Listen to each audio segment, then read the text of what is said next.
Hi, and welcome to Bedtime Stories.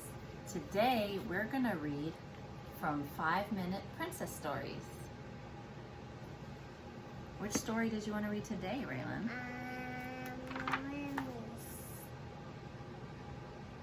Buttercup the Brave.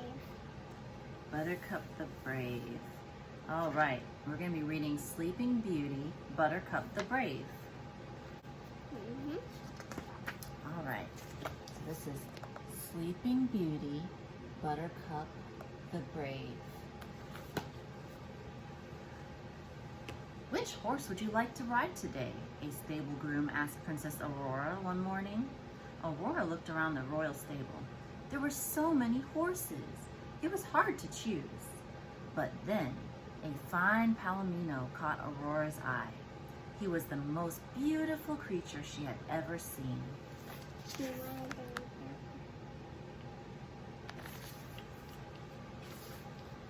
Aurora rode the former warhorse around the palace courtyard.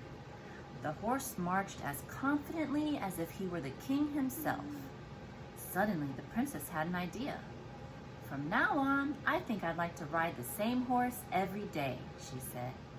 What a wonderful idea, Prince Philip agreed. You should have a horse of your own. What's this horse's name? Aurora asked. We call him Brutus, Your Highness, the groom replied. Oh no, Aurora exclaimed. That won't do at all. I think I'll call him Buttercup. Philip and the groom looked surprised. Are you sure? The prince asked. Aurora smiled.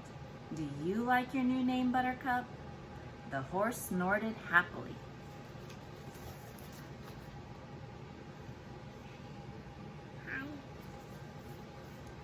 Aurora rode Buttercup around the castle grounds. When the pages blew their trumpets as they rode by, he didn't flinch. When a carriage rumbled past, he stood at attention. When Aurora asked him to jump over a stone wall, he cleared it effortlessly.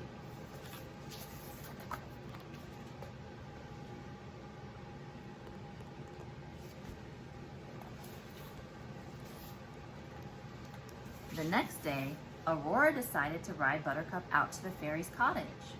Why don't you let me saddle up Samson and come with you? Philip suggested, looking worried. Don't be silly, Aurora said with a laugh. I grew up in those woods, remember? Besides, I'll be with Buttercup. He'll take care of me. Aurora and Buttercup pranced off, but the moment that they entered the woods, Buttercup became a different horse. He began to walk slowly and look around nervously. When some of Aurora's woodland friends appeared, Buttercup tried to run away.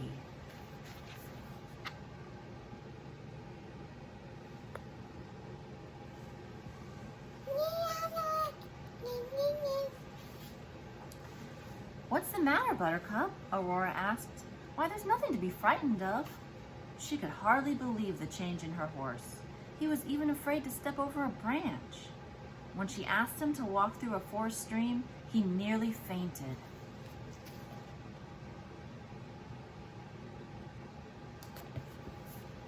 By the time she reached the cottage, Aurora was feeling a bit frustrated. How could a horse who was so brave at the palace be so timid in the woods?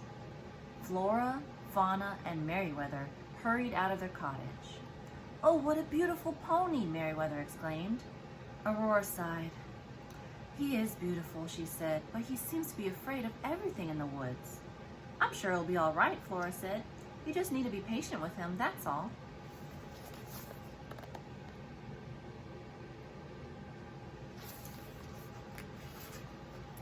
Yes, dear, be patient, Merryweather agreed, but she sounded distracted. She moved closer to the horse. What a nice coat he has, and such shiny hooves, Fauna added. Though he might look even nicer if his hooves were another color, Merryweather mused. Zap! She aimed her wand. Just like that, Buttercup's hooves turned blue.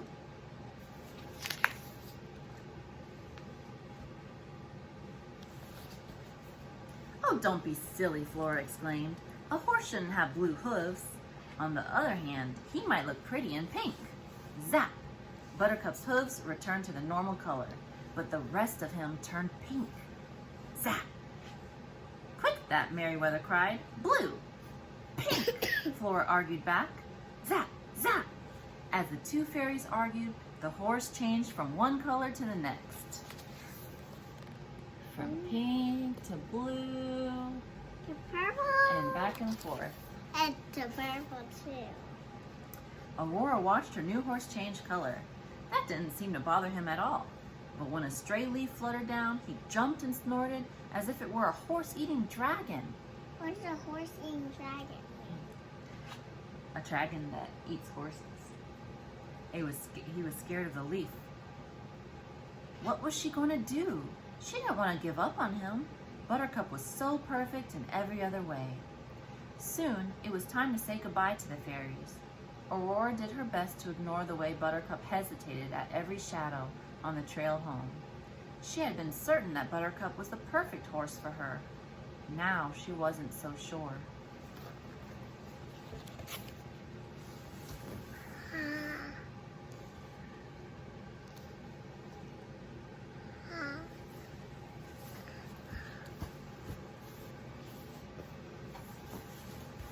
Suddenly, Buttercup stopped abruptly.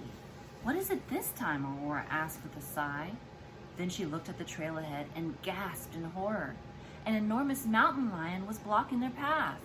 Mama, if he was scared of bunny rabbit, he would be scared of this. Yeah. Aurora's heart pounded as she watched the creature creep closer. If Buttercup could be scared by a bunny rabbit, he was certain to go crazy over a mountain lion. They were in big trouble. To Aurora's surprise, Buttercup didn't panic or try to run. Instead, he stood proudly and puffed himself up to look even bigger than he was. He planted his hooves and snorted angrily at the mountain lion.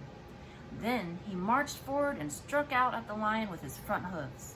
Aurora hung on. She was still scared, but it seemed that Buttercup wasn't.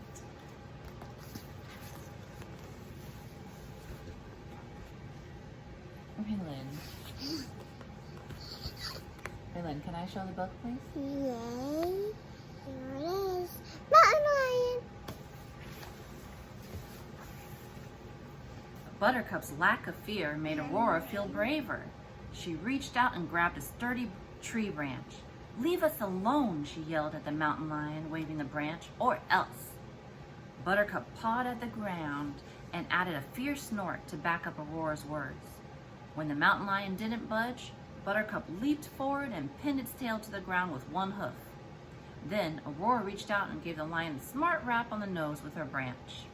What's that? Smart rap on the nose. She went. The lion let out an embarrassed yowl. Then it yanked its tail free and raced away. Aurora was pleased with herself and with her horse. Buttercup had been brave when it really counted. "Come on, Buttercup," she said, giving him a pat. "Let's go home." Buttercup snorted again proudly and pranced off. As Aurora and Buttercup neared the castle, a butterfly fluttered past. Buttercup's eyes went wide and he jumped in terror.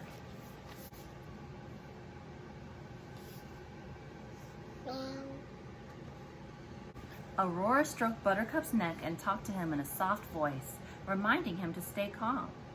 The butterfly fluttered closer and closer and finally landed right on his nose, which was only trembling a little. "Good boy," she praised him. "You know, Buttercup, I think we make a perfect team."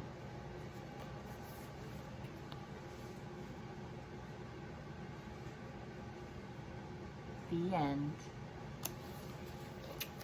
Thanks for reading with us. If you liked this, make sure to like the video and subscribe if you want to hear more. There are quite a few 5-minute